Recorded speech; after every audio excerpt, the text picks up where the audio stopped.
US പ്രസിഡന്റായി Donald Trump സ്ഥാനമേറ്റതിന് ശേഷം Trump രാജ്യങ്ങളെല്ലാം തന്നെ താരിഫ് ബോംബ് കാട്ടി ഭീഷണിപ്പെടുത്തിക്കൊണ്ടിരിക്കുകയാണ്.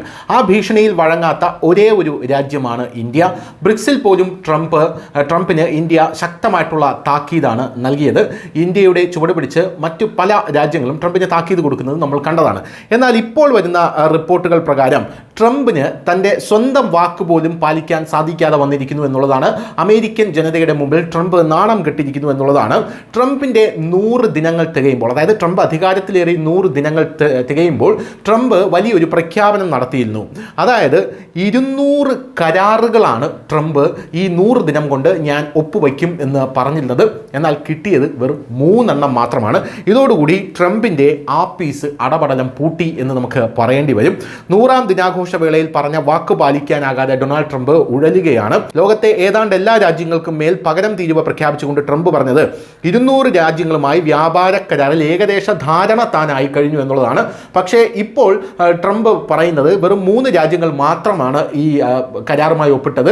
പക്ഷേ വേറൊരു പ്രധാനപ്പെട്ട ഒരു കാര്യമുണ്ട്.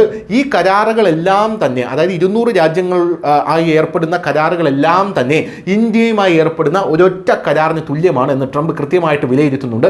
അതുകൊണ്ട് തന്നെ ഇനി ഇന്ത്യയുമായിട്ടുള്ള കരാറിനാണ് ട്രംപിൻ്റെ പ്രതീക്ഷ എന്നുള്ളതാണ് നമുക്ക് മനസ്സിലാക്കാൻ സാധിക്കുന്നത്. പറഞ്ഞ സമയം കഴിഞ്ഞിട്ടും വ്യാപാര കരാറിൽ എത്താനായത് വെറും 3 രാജ്യങ്ങളുമായി മാത്രമാണ്. ആ രാജ്യങ്ങൾ UK, ചൈന, വിയറ്റ്നാം എന്നിവയാണ്. ഇതിൽ UK, ചൈന എന്നിവയുമായി സമ്പൂർണ്ണ വ്യാപാര കരാറുമല്ല ട്രംപ് ഒപ്പുവെച്ചിട്ടുള്ളത് എന്നുള്ളതാണ് വേറൊരു പ്രധാനപ്പെട്ട കാര്യം.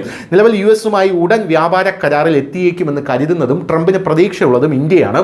ഇന്ത്യയുമായി സമ്പൂർണ്ണ കരാറിന് പകരം ഒരു കരട് കരാർ അല്ലെങ്കിൽ ഒരു താൽക്കാലിക മിനി കരാർ, അത് ആ ചർച്ചകളാണ് നിലവിൽ നടക്കുന്നത്. ഇതും ട്രംപിനെ വല്ലാതെ അസ്വസ്ഥതപ്പെടുത്തുന്നുണ്ട്. ഇന്ത്യയുമായും വിവിധ വിഷയങ്ങളിൽ ഇപ്പോഴും സമവായമായിട്ടില്ല. ഇന്ത്യയുടെ കാർഷികോൽപ്പന്ന വിപണിയിലേക്ക് കുറഞ്ഞ തീരുവ ആനുകൂല്യത്തോടെ കടന്നു കയറാനുള്ള ശ്രമമാണ് US-ൻ്റേത്. അത് നടക്കില്ല എന്ന് തന്നെ കൃത്യമായി ഇന്ത്യ അറിയിച്ചിട്ടുണ്ട്. ഒട്ടേറെ US കാർഷിക ഉൽപ്പന്നങ്ങൾക്ക് ഇന്ത്യ തീരുവ ഒഴിവാക്കിയെന്ന് ട്രംപ് പറയുന്നുണ്ടെങ്കിലും കേന്ദ്ര സർക്കാരോ പ്രധാനമന്ത്രിയോ ഇങ്ങനൊരു തീരുമാനം പോലും നമ്മുടെ ഇന്ത്യ എടുത്തിട്ടില്ല എന്ന് പറയുന്നു. ട്രംപ് അങ്ങനെയാണ്. ട്രംപ് വിടുവായനാണ്. പല കാര്യങ്ങളും ട്രംപ് ഞാൻ ചെയ്തു അത് ശരിയായെന്ന് പറയും. പക്ഷേ അങ്ങനെ ഒന്നും തന്നെ യാതൊരുവിധ കാര്യങ്ങളും ലോകത്തിലെ ഒരു രാജ്യങ്ങളും അറിഞ്ഞിട്ട് പോലും കാണില്ല എന്നുള്ളതാണ് പ്രധാനപ്പെട്ട ഒരു കാര്യം. എന്തായാലും ട്രംപ് ഇപ്പോൾ വെട്ടിലായിരിക്കുകയാണ്. News desk, news India Malayalam.